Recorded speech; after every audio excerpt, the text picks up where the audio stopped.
So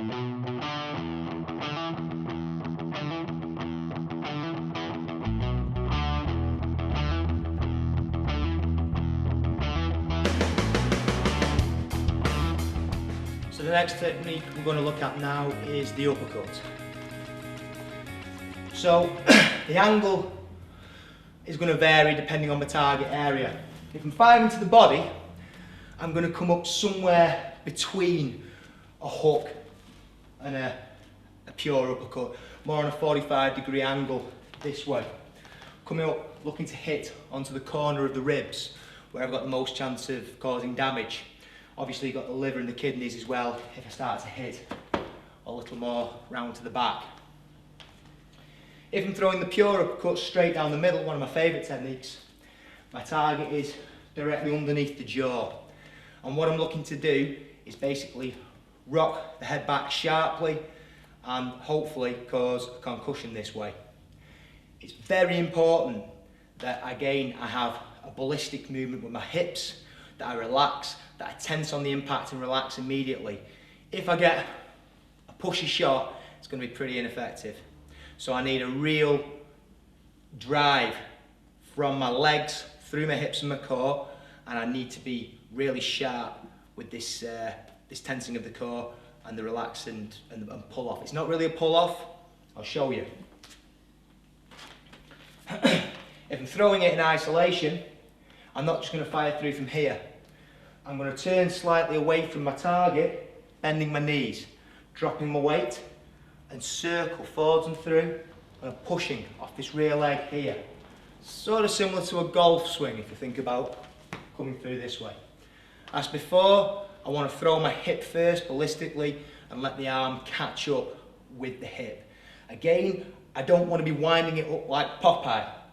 I want to be keeping the arm pretty close to the body. Chin in nice and tight, arm about 90 degrees. My hand is turned palm in towards me. And I don't want to be letting the knuckles curl in this way, otherwise I'll take the mitts off. Obviously if I hit this way I'm going to damage my wrist. So I need the wrist to be straight, palm in towards me, and I'm going to be driving up here with the front two knuckles onto the pad. When I impact, I don't want to be square to my opponent. I don't want my hips square on. Okay, I'm just punching with the arm there. I need to drive through and exaggerate. I'm pretty much turning away from my opponent, although I'm keeping my eye on him out the corner of my eye. I'm not taking my eyes off. So, I circle away, I drop my weight, bending my knees, and I'm going to push from this back foot onto the ball of the foot. As I circle, I'm going to drive upwards. My wrist, my elbow, and my hip are in alignment as I hit. Boom. Circle, boom. And again, I throw the hip first and the arm catches up. So I get that shock, that recoil. If I'm throwing in fresh air, you can see the arm recoil a little bit. I'm not pulling off, I'm simply stopping the hand on the target. But I've thrown the hips through fast, the arm catches up. As I tense, my momentum actually continues to travel, and that's where I'm getting the transfer. So if you're firing in fresh air, you should be able to see like a bit of a recoil on these punches if you've got the technique right. I'll show you a few on the pads.